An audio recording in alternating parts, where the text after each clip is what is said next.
A very warm good morning to all of you. It's Ekdam. I'm here with today's lecture.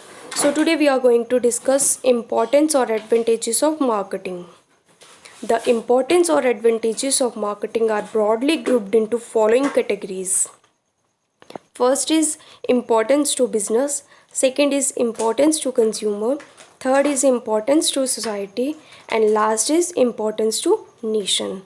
Firstly we discuss importance to business. क्या क्या चीज़ें जो हैं business के लिए important हैं। मार्केटिंग में कहता है first helpful in business planning. जब आप बिज़नेस के अंदर एंटर होते हो तो आपको बिज़नेस के रिलेटेड प्रॉपर प्लानिंग करना बहुत इम्पॉर्टेंट है। अगर आप प्रॉपर प्लानिंग नहीं करते बिज़नेस की, आपको प्रॉपर इंफॉर्मेशन, आपको प्रॉपर एक्टिविटीज़ कैसे कंट्रोल करनी है, तो आपका बिज़नेस स्मूथली रन नहीं होगा। इसमें सेकंड है increase in sales and profit. आपने बिज़नेस के अंदर अच्छी मार्केटिंग करके कैसे सेल्स को बढ़ाना है और कैसे मैक्सिमाइजेशन प्रॉफिट गेन करना है। जब कोई भी बिजनेसमैन बिज़नेस के अंदर एंटर होता है तो उसके लिए बहुत इम्पॉर्टेंट है कि वो प्रोडक्ट जो है कस्टमर के अकॉर्डिंग बनाए, जो उनकी जैसी डिमांड है उसके अकॉर्डिंग प्रोडक्ट को बना के ज़्यादा से ज़्यादा सेल्स जो है इंक्रीज़ करे, ज़्यादा से ज़्यादा प्रॉफिट गेन करे। थर्ड है इसमें best use of resources. Market के अंदर आप जब बिज़नेस के अंदर एंटर करते हो तो आपके लिए क्या इंपॉर्टेंट है कि आप बिज़नेस के अंदर जो जितनी भी अवेलेबल रिसोर्सेज हैं लिमिटेड, आपने उनका कैसे अच्छा यूज़ करना है। फॉर एग्ज़ाम्पल कोई भी लेबर आप बिज़नेस के अंदर यूज़ करते हो तो आपने उससे कैसे अच्छा काम लेना है, कैसे मशीन से अच्छा काम लेना है, न्यू टेक्नोलॉजीज़ को कैसे आपने अडॉप्ट करना है, कैसे पूरे सिस्टम को आपने कंट्रोल करना है और एक अच्छा प्रोडक्ट जो है आपने लॉन्च करना है। फोर्थ है इसमें इंक्रीजेज इन एक्सपोर्ट्स। इसमें क्या है कि कोई भी बिजनेसमैन जब फोकस करता है प्रॉपरली कि हमारे कस्टमर की क्या डिमांड है लेटेस्ट चल रही मार्केट के अंदर, क्या उनकी नीड्स चल रही हैं, उसके अकॉर्डिंग जब प्रोडक्ट निकाला जाता है तो डेफिनेटली उनकी सेटिस्फेक्शन होती है उनकी नीड्स की, उनकी डिज़ायर्स की। तो इससे क्या होता है नेशनल लेवल और इंटरनेशनल लेवल पे ज़्यादा से ज़्यादा हमारा प्रोडक्ट जो है डिमांड पे रहता है। तो इससे क्या होता है इंक्रीजेज इन एक्सपोर्ट्स। हमारा फिफ्थ है प्रोटेक्शन अगेंस्ट कंपटीशन। इसमें भी आप जब फोकस करते हो, ज़्यादा से ज़्यादा स्टडी प्रॉपर रिसर्च करते हो कि हमारे कस्टमर की क्या डिमांड्स चल रही हैं, उसके अकॉर्डिंग आप प्रोडक्ट को जो लॉन्च करते हो तो डेफिनेटली आप कंपटीशन में आओगे, तो आप एक सेफली खेलोगे मार्केट के अंदर। जब आप क्या करोगे डिमांड्स पे, नीड्स पे कस्टमर की फोकस करोगे और उसके अकॉर्डिंग आप क्या करोगे प्रोडक्ट को लॉन्च करोगे। हमारा लार्ज स्केल प्रोडक्शन डिस्ट्रीब्यूशन। इसमें क्या करना है जब आप फोकस करते हो कस्टमर की नीड्स पे, डिज़ायर्स पे, तो डेफिनेटली आपका जो प्रोडक्शन लेवल है वो इंक्रीज्ड होता है। तो आपने ज़्यादा से ज़्यादा जो प्रोडक्ट है उनकी डिमांड के हिसाब से ही डिस्ट्रीब्यूट करना है अपने कस्टमर तक। तो इससे क्या होगा आपको ज़्यादा से ज़्यादा प्रॉफिट गेन होगा। लास्ट है हमारा इसमें इंक्रीज्ड गुडविल। आप कैसे इंक्रीज़ करोगे गुडविल? आपने क्या करना है अपने बिज़नेस की एक अच्छी इमेज क्रिएट करनी है, अपने बिज़नेस की अच्छी रेपुटेशन बनानी है, कस्टमर के लिए आपने लॉयल रहना है, उसको रीज़नेबल प्राइस पे आपने प्रोडक्ट अवेलेबल कराना है, जो उसकी लेटेस्ट डिमांड चल रही है उसको आपने सेटिस्फाई करना है। तो डेफिनेटली आपकी जो है इंक्रीज क्या होगी गुडविल। सेकेंड है इसमें इम्पोर्टेंस टू कंज्यूमर। किन किन चीज़ों का ख्याल रखना है बिजनेसमैन को बिज़नेस के अंदर अपने कस्टमर के लिए।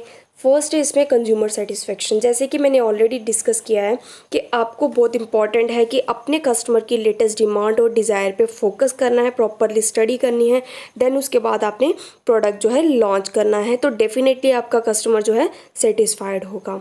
नेक्स्ट है इसमें मार्केटिंग इंफॉर्मेशन। आपने अपने प्रोडक्ट की प्रॉपर इन्फॉर्मेशन देनी है, क्या इसका प्राइस है और क्या क्या इसके फ़ायदे हैं। तो उससे क्या होगा ज़्यादा से ज़्यादा आपके प्रोडक्ट की सेल होगी और आपका कस्टमर भी सेटिस्फाई होगा। नेक्स्ट है इसमें एजुकेशन टू पीपल। आपने प्रॉपर नॉलेज देनी है अपने प्रोडक्ट की लोगों को कि आप कैसे इसका प्रॉपर यूज़ करके आप कैसे अपनी डिमांड्स और नीड्स को सेटिस्फाई कर सकते हो। नेक्स्ट है इसमें बेटर यूज़ ऑफ इनकम। आपने लोगों को ये बताना है मार्केट के अंदर कि आप अपनी इनकम का कैसे अच्छा यूज़ करके अच्छा प्रोडक्ट ख़रीद सकते हो और ख़ुद को सेटिस्फाई कर सकते हो। नेक्स्ट है इसमें आफ्टर सेल सर्विसेज। आपने क्या करना है, जब अपने प्रोडक्ट की सेल करनी है, सेटिस्फेक्शन करनी है अपने कस्टमर को, तो प्रॉपरली आपको फीडबैक लेनी पड़ेगी। सेल करने के बाद प्रोडक्ट आपको उनसे फीडबैक भी लेना पड़ेगा कि आपको क्या क्या फ़ायदे हुए हैं, आपने प्रोडक्ट का कैसे अच्छा यूज़ किया है। तो उससे क्या होगा, कस्टमर ज़्यादा से ज़्यादा आपके बिज़नेस के लिए अट्रैक्ट होगा। नेक्स्ट है provides time and place utility. आपने अपने कस्टमर को प्रोडक्ट जो है सही टाइम और सही जगह पे पहुंचाना है, ताकि आपका कस्टमर उसको ईजिली ले सके और अपनी डिमांड्स को सेटिस्फाई कर सके। लास्ट है इसमें provides for comforts and status.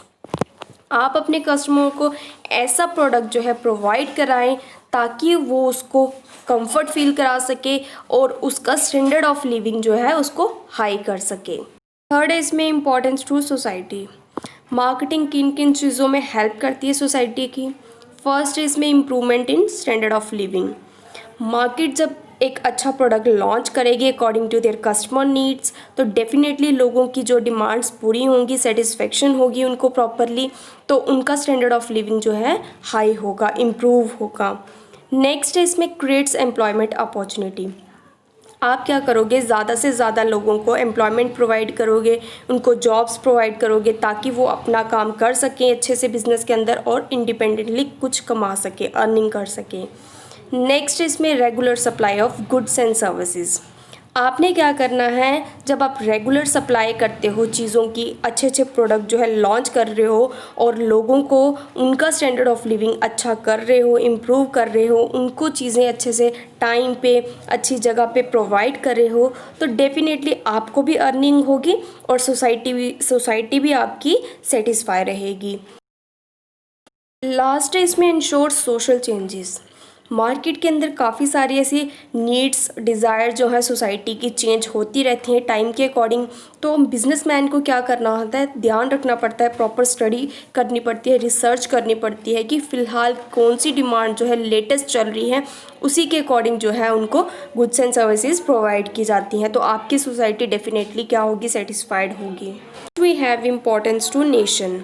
Marketing किन किन चीज़ों में हेल्पफुल है अपने नेशन के लिए। फर्स्ट है इसमें इंक्रीज़ इन नेशनल इनकम।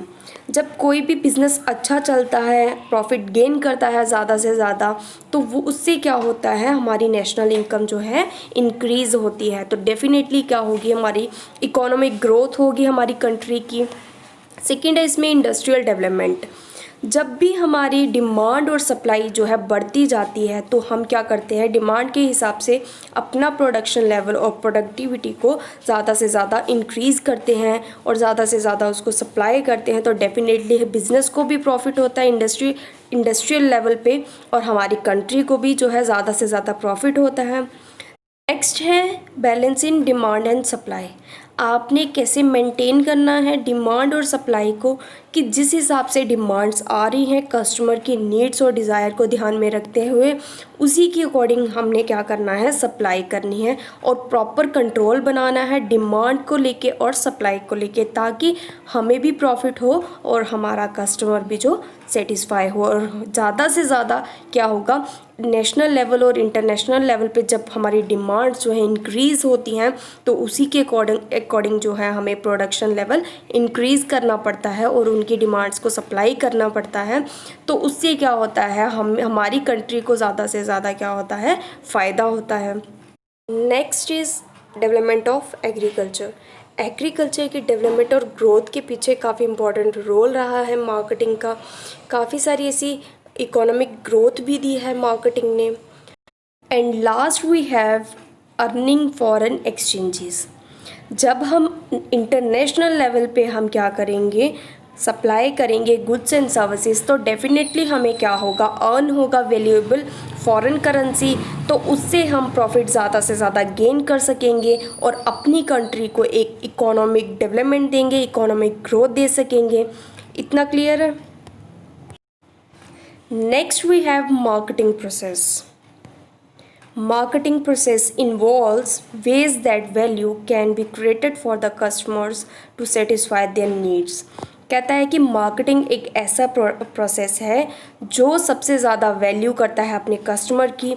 अपने कस्टमर जो है ज़्यादा से ज़्यादा क्रिएट करने की कोशिश करता है उनकी नीड्स को सेटिस्फाई करके। सेकंड पॉइंट है इसमें, marketing process is a continual series of actions and reactions between the customers and the organisations. इसमें क्या है कि मार्केट के अंदर जो लेटेस्ट डिमांड चल रही है कस्टमर की, वो क्या है, एक्शन। तो उसका रिएक्शन क्या होगा कि हमने उन डिमांड्स पे प्रॉपर स्टडी की है, प्रॉपर सर्च की है, उसके अकॉर्डिंग हमने क्या किया है, प्रोडक्शन और प्रोडक्ट जो है इंक्रीज़ किए हैं। तो उससे क्या होगा, एक्शन और रिएक्शन होगा, तो डेफिनेटली हमारा कस्टमर भी सेटिस्फाई होगा और हमें भी ज़्यादा से ज़्यादा अर्निंग होगी। लास्ट पॉइंट है इसमें, in marketing process the situation is analysed to identify opportunities. The strategy is formulated for a value proposition. Tactical decisions are taken, plan is implemented, and results are monitored. इसमें कहता है कि हमें properly situation को analyst करना है, properly उसको identify करना है कि क्या उनकी डिमांड्स चल रही हैं। तो हमने उसके बाद प्रॉपरली जो है अपनी स्ट्रेटजीज़ को है प्रोडक्ट के ऊपर, अपने न्यू आइडियाज़ और इनोवेशन को अपने प्रोडक्ट पे इम्प्लीमेंट करना है और अच्छे से प्लान करके अपने प्रोडक्ट जो है लॉन्च करने हैं मार्केट के अंदर, ताकि हमारा कस्टमर जो है सेटिस्फाई हो सके और हमें ज़्यादा से ज़्यादा अर्निंग हो सके। नेक्स्ट है इसमें, the marketing process involve following 3 activities. 3 activities के बारे में हम डिस्कस करेंगे। फर्स्ट है हमारी concentration. Concentration refers to bring the product an important and convenient place to make effective and economical distribution. To meet the needs of consumer market, collect product from small producer to distribute them to retailer at central point. इसमें कहता है कि जब आप product जो है according to their customer need बनाते हो, उसको प्रोड्यूस करते हो, तो आपने क्या करना है, प्रोडक्ट प्रोड्यूस करके प्रोड्यूसर क्या करता है, डिस्ट्रीब्यूट करता है रिटेलर तक। देन उसके बाद रिटेलर क्या करता है, कस्टमर तक पहुंचाता है उस प्रोडक्ट को। तो कहता है इससे जो है कस्टमर की नीड्स भी पूरी होती हैं और हमें ज़्यादा से ज़्यादा, कंपनी को और बिजनेसमैन को ज़्यादा से ज़्यादा प्रॉफिट अर्न होता है। सेकेंड है इसमें equalization. Equation is a link between the process of concentration and the process of dispersion. There is need of adjustment between the goods produced and centralized in the market with the needs and requirements of the customer. Equalization is the process by means of which the supply of goods is adjusted in accordance with their demand. Equalization consists of adjustment of supply to demand on the basis of time and equality. It is performed through storage and transportation. इसमें क्या कहता है कि आपने properly क्या करना है, concentrate करना है डिमांड पे और सप्लाई पे। जब आप डिमांड के अकॉर्डिंग प्रोडक्ट जो है प्रोड्यूस करते हो, तो उसके बाद आपको फोकस करना है कि आपने जो है according to their customer needs को सेटिस्फाई करने के लिए उसके अकॉर्डिंग प्रोडक्ट तो लॉन्च कर लिया है। उसके बाद अपने सप्लाई करना है सही टाइम पे और सही जगह पे, ताकि इन दोनों चीज़ों पे कंट्रोल बना रहे, डिमांड पे भी और सप्लाई पे भी, ताकि ज़्यादा से ज़्यादा कंपनी को प्रॉफिट गेन हो सके। थर्ड है इसमें dispersion. Dispersion refers to distribution of goods which are concentrated to the final customers. Dispersion is performed through middlemen like wholesalers, retailers, agents, etc. It completes the process of marketing. Dispersion में क्या करते हैं कि company अपने customer तक product कैसे पहुंचाती है, through wholesalers, retailers and agents. इससे क्या होता है कि हमारे कस्टमर तक जो है प्रोडक्ट जो है ईजिली पहुंच पाता है और हमारा कस्टमर जो है ईजिली उसको खरीद सकता है. दस marketing process creates following 3 utilities. कौन कौन सी 3 यूटिलिटीज़ हैं जिन पे हमें ज़्यादा से ज़्यादा मार्केट के अंदर फोकस करना है. फर्स्ट इसमें time utility. Marketing creates time utility by storing products produced in godowns till then they are consumed. Time utility हम कैसे क्रिएट करेंगे, ज़्यादा से ज़्यादा प्रोडक्ट जो है प्रोड्यूस किया गया है तो उसको हम ज़्यादा से ज़्यादा स्टोर करेंगे, ताकि हम टाइम के अकॉर्डिंग जो है अपने कस्टमर को सेटिस्फाई कर सके और उन्हें प्रोडक्ट जो है प्रोड्यूस कर सके टाइम पे. सेकेंड है इसमें place utility. Place utility is created by marketing by transporting goods produced from the place of production to the place of consumption. आपने क्या करना है, जिस जगह पे ज़्यादा चीज़ की डिमांड है, जिस प्रोडक्ट की ज़्यादा से ज़्यादा डिमांड है, आपने वहाँ तक प्रोडक्ट जो है पहुँचाना है, तभी आप प्रॉफिट अर्न कर सकोगे और आपका कस्टमर जो है सेटिस्फाई हो सकेगा. Last we have possession utility. Marketing creates possession utility by transferring the ownership and possession of goods produced are to be transferred from the producer to the final consumer. इसमें है कि customer जो है freely अपना product जो है choose कर सकता है, जिस प्रोडक्ट में वो कंफर्टेबल है और जिस प्राइस में वो रिजनेबल प्राइस में वो ख़रीदना चाहता है तो वो उस प्राइस में ख़रीद सकता है, उसके लिए उसको फ्रीडम है. तो इसमें कहता है कि हमें क्या करना चाहिए, अगर आपने अपने बिज़नेस की एक अच्छी इमेज क्रिएट करनी है तो उसको एक रिजनेबल प्राइस में क्या करना चाहिए, उसको प्रोडक्ट को बेचना चाहिए, ताकि कस्टमर जो है ज़्यादा से ज़्यादा हमारे बिज़नेस के लिए अट्रैक्ट हो सके. Next we have steps in marketing process. Following are the steps involved in the marketing process. First is situation analysis, second is marketing strategy, third is marketing mix decision, last is implementation and control. Firstly, we discuss situation analysis. Situational and environmental analysis is done to identify the marketing opportunities, to understand firm's own capabilities and to understand the environment in which the firm is operating.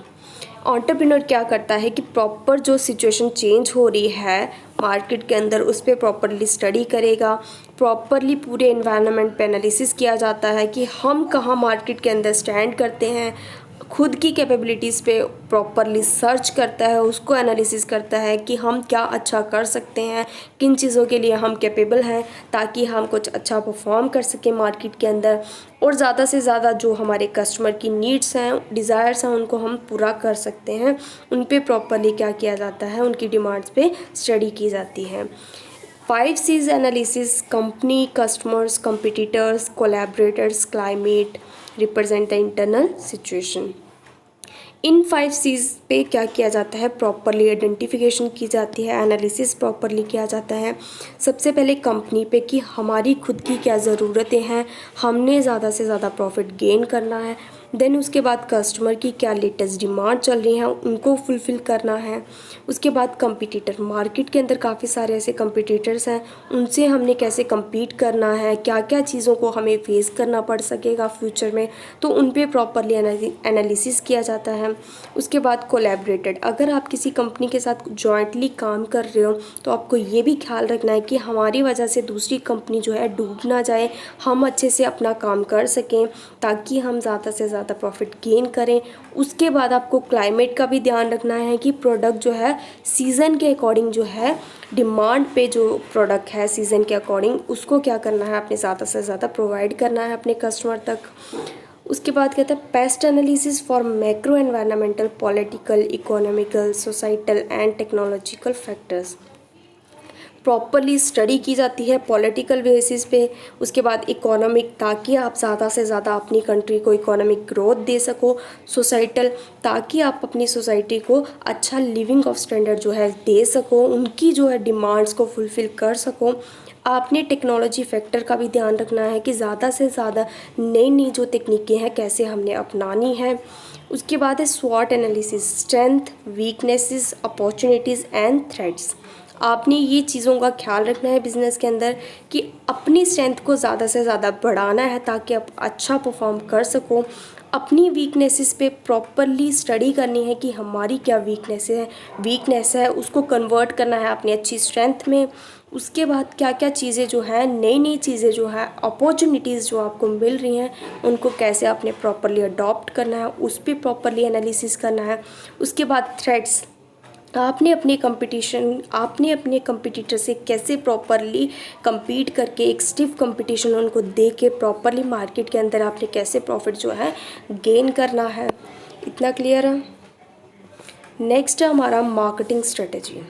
After identifying the marketing opportunities, a strategic plan is developed to pursue the identify opportunities. It involve segmentation and target marketing. कहता है कि properly analysis करने के बाद, properly identification करने के बाद आपने क्या करना है, आपके जो न्यू आइडियाज़ हैं, आपके प्लान्स हैं, आपकी स्ट्रेटजीज़ हैं, उनको कैसे आपने क्या करना है, न्यू अपॉर्चुनिटीज़ में कन्वर्ट करना है, अपना बिजनेस कैसे डेवलप करना है, उसकी कैसे ग्रोथ करनी है, अपनी स्ट्रेटजीज़ को प्रॉपरली कैसे आपने इम्प्लीमेंट करना है बिजनेस के अंदर और अपना टारगेट जो है अचीव करना है। Third is marketing mix decisions. Marketing mix strategies are controllable strategies which a firm blend that gives you the desired result of your chosen market. At this step, detailed technical decisions are made for the controllable parameter of the marketing mix.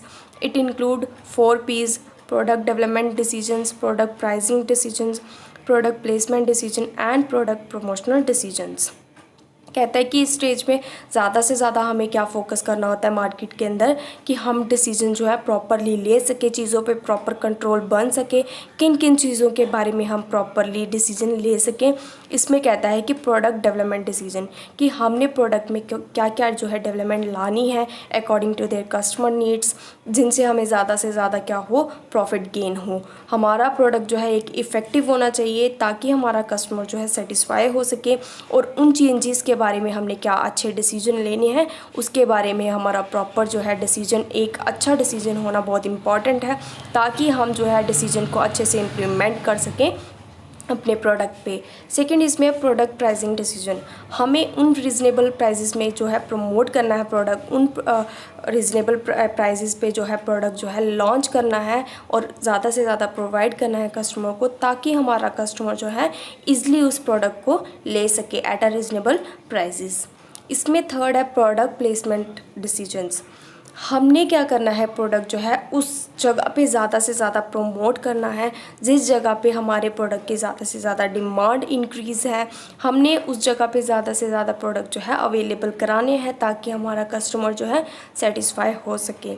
And last we have product promotional decisions, हमने अपने product की ज़्यादा से ज़्यादा promotion कैसे करनी है, अपने प्रोडक्ट को ज़्यादा से ज़्यादा प्रमोट कैसे करना है हाई लेवल पे, नेशनल लेवल पे भी और इंटरनेशनल लेवल पे भी, ताकि ज़्यादा से ज़्यादा उसकी डिमांड जो है इंक्रीज़ हो और हमें ज़्यादा से ज़्यादा प्रॉफिट गेन हो।